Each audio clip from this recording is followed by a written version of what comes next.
Funcionando ou não? Está?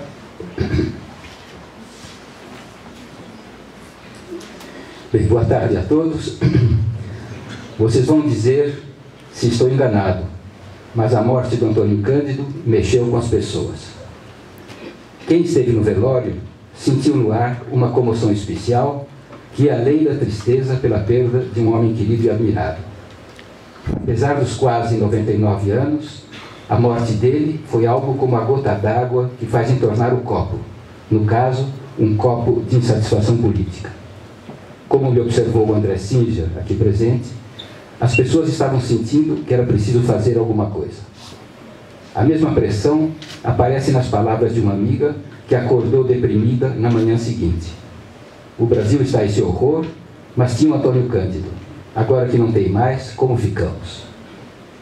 Marina de Melo e Souza, filha do professor, deu uma declaração aos jornais que também ia no sentido dessa indignação. Falava na decepção da geração de seu pai, que havia acreditado num futuro mais igual, mais decente, mais voltado para o bem comum. Tudo isso é um pouco surpreendente, pois quem conheceu Antônio Cândido sabe que ele era um homem, sobretudo discreto, que não gostava de aparecer nem mandar. No sentido convencional, o contrário de um político. Não obstante, está claro também que ele era altamente político, só que de um modo pouco usual, digamos, construtivo. Em vez do papel de porta-bandeira ou de agitador na linha de frente, ele preferia a atuação de base, a função modesta de professor que ajuda os alunos a progredir, que dá aulas ao mesmo tempo acessíveis e extraordinárias, que organiza seminários para melhorar o nível de seu partido político, que faz propostas inovadoras de organização universitária, nas quais se evitam as irracionalidades cometidas anteriormente, etc., etc. À sua maneira, essa combinação rara entre modéstia, funcionalidade e alto nível não deixava de ser uma política, uma espécie de socialismo sem promessas mirabolantes, que as pessoas acabavam por reconhecer e admirar como tal. Uma política inteligente, real, afastada de rótulos, alheia ao espalhafato, diferente do padrão dominante e talvez insatisfeita com ele. Uma política sem os vícios da política, por assim dizer. Para dar uma ideia do que estou falando, vou lembrar uma conversa de 50 anos atrás.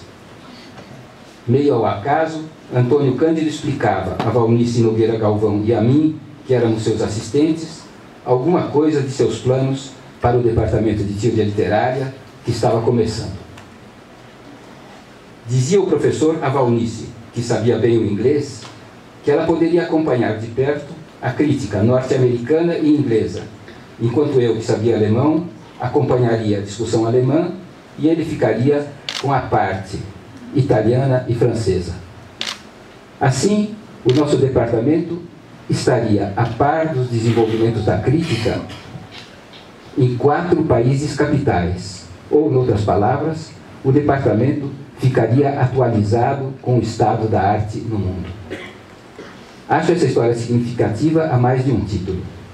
Estão aí a valorização do trabalho coletivo, em equipe, planificado, a noção de que a universidade se insere num processo internacional e que é preciso vencer a nossa situação de retardatários. Tudo ideias novas e avançadas.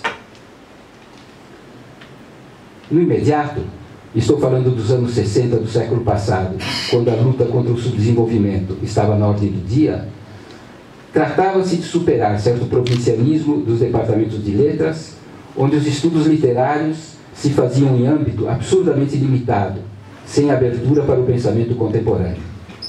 É claro que sempre havia um ou outro professor informado, mas essa era uma façanha individual dele, não um padrão obrigatório da pesquisa. Por outro lado, os poucos professores que se interessavam por alguma corrente crítica estrangeira tendiam a fazer dela algo como uma franquia, que promoviam e a qual defendiam contra todo o resto, como uma panaceia, na verdade, um elemento de poder acadêmico.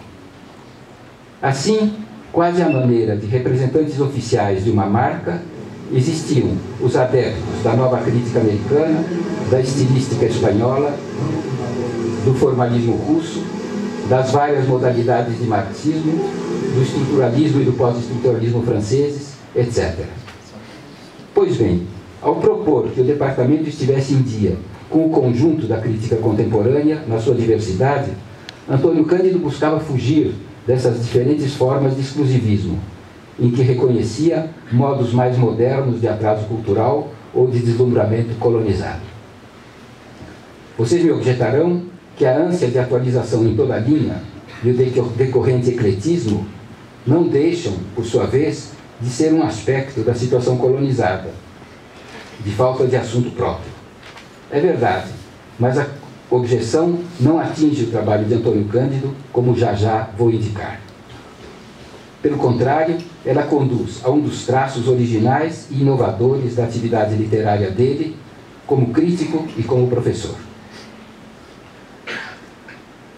Jorge Luiz Borges, no seu ensaio sobre o escritor argentino e a tradição, nota que a falta de uma grande tradição nacional às vezes empurra os escritores latino-americanos a buscar apoio noutras tradições mais ilustres.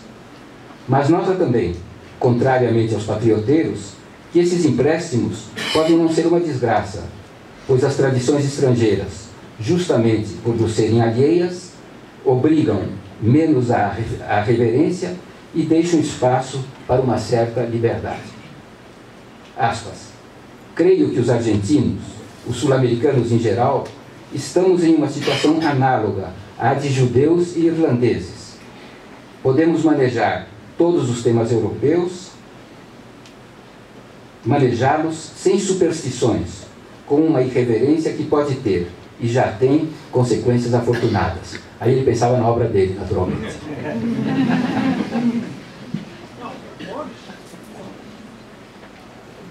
Paulo Emílio Salles Gomes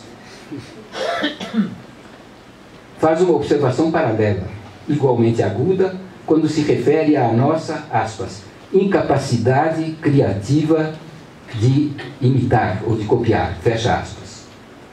Porque não temos tradição própria, imitamos, mas como não sabemos imitar bem, sai outra coisa, uma diferença involuntária, que é ela mesma criativa, inovadora a seu modo.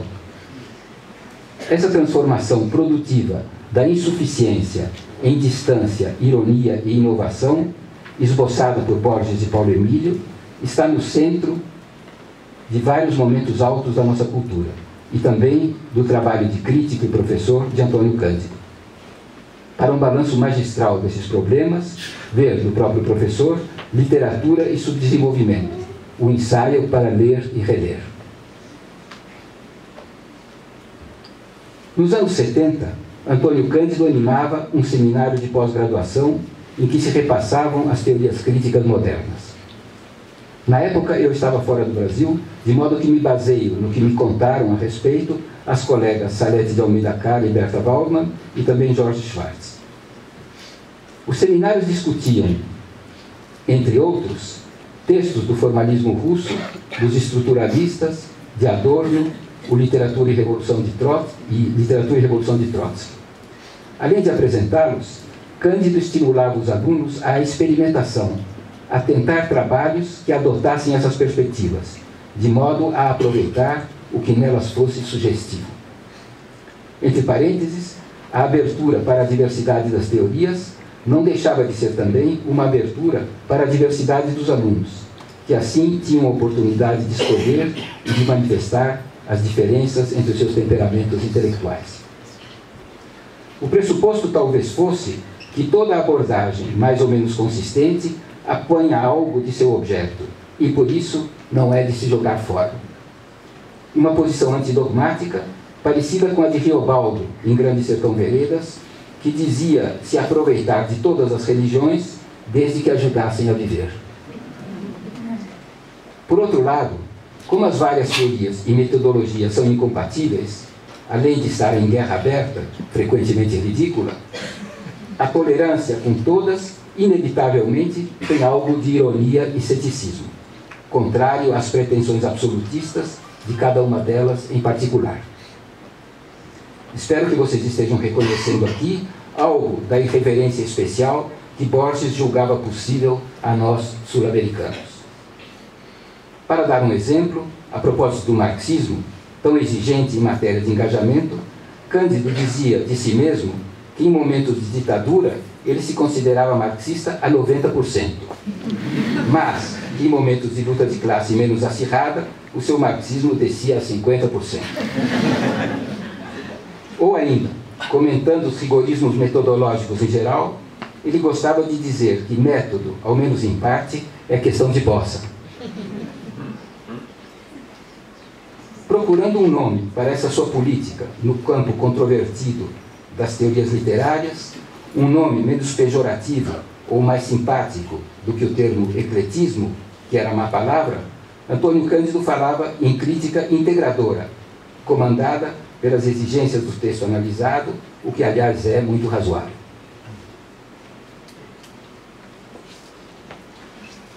Dito isso, vamos voltar ao nosso ponto de partida, à criação de um departamento de teoria literária no Brasil, nos anos 60 e 70, quando o país lutava contra o subdesenvolvimento e procurava se dotar de uma universidade moderna.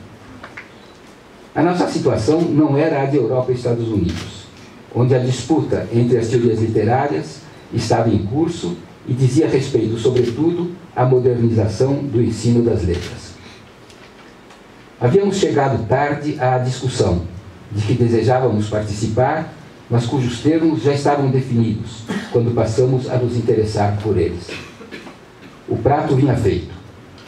Daí a possível irreverência ou distanciamento, quando não a reverência boquiaberta, a que se referia Borges diante das tradições canônicas e alheias. Nós, sul-americanos, saberíamos manejá-las sem superstição. Saberíamos escolher livremente entre elas, justamente porque não eram nossas.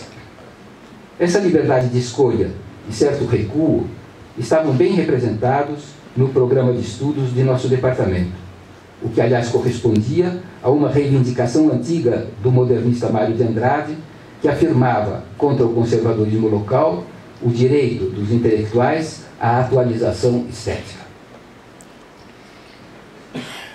Digamos, entretanto, que a liberdade de escolha e a irreverência a que Borges se refere asseguram apenas que não somos europeus ou norte-americanos, uma vantagem, aliás, duvidosa, mas ficam mudas no capítulo do que efetivamente somos, pois, mal ou bem, não podemos deixar de ser alguma coisa. Surge aqui uma possibilidade diferente, à qual Borges não se refere, que é a de verificar, repito, verificar aquelas tradições dominantes, os seus termos e as suas formas, pela nossa própria experiência histórica, mais ou menos recalcada, de ex-colônia e subdesenvolvidos, que passaria a ter voz no capítulo. É o que ocorre nos dois ensaios mais audaciosos e complexos de Antônio Cândido, Dialética da Malandragem e de Cortiço a Cortiço, que são grandes passos à frente, em que formas e conceitos da tradição ocidental são examinados à luz da matéria brasileira, que os relativiza e lhes impõe as inflexões de uma história particular. Notem aqui a inversão contra-hegemônica, para não dizer descomplexada.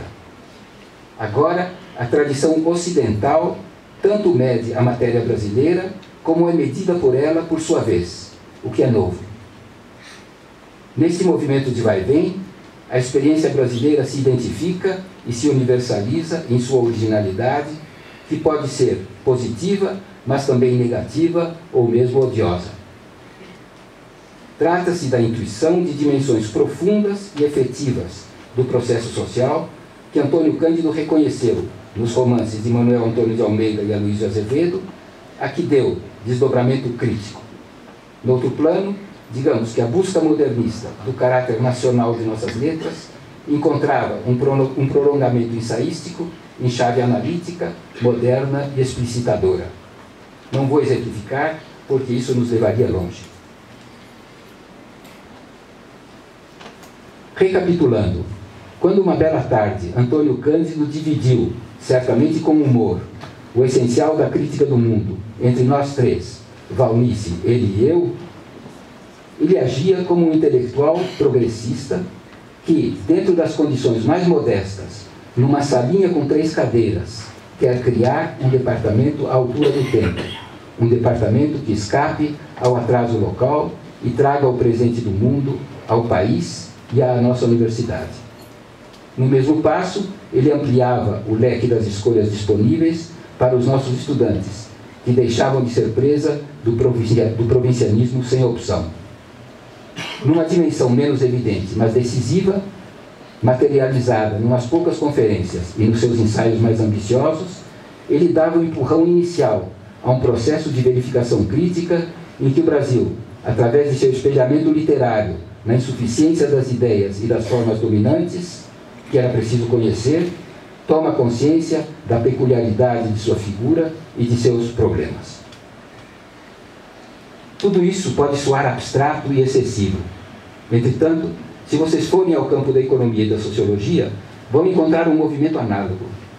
Também as teorias do subdesenvolvimento e da dependência,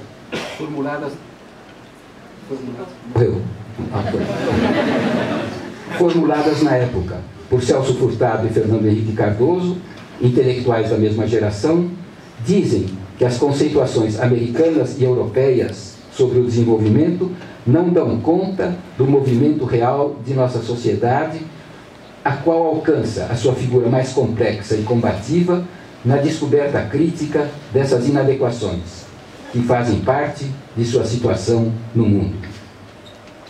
Enfim, para voltar à Terra e concluir, quero recordar uma frase de que Antônio Cândido gostava. O melhor mesmo, dizia ele, é nascer burro, viver ignorante e morrer de repente. As 2 primeiras coisas ele sabia que não tinha conseguido. A terceira quase, pois ele morreu lúcido e depressa. Obrigado pela atenção.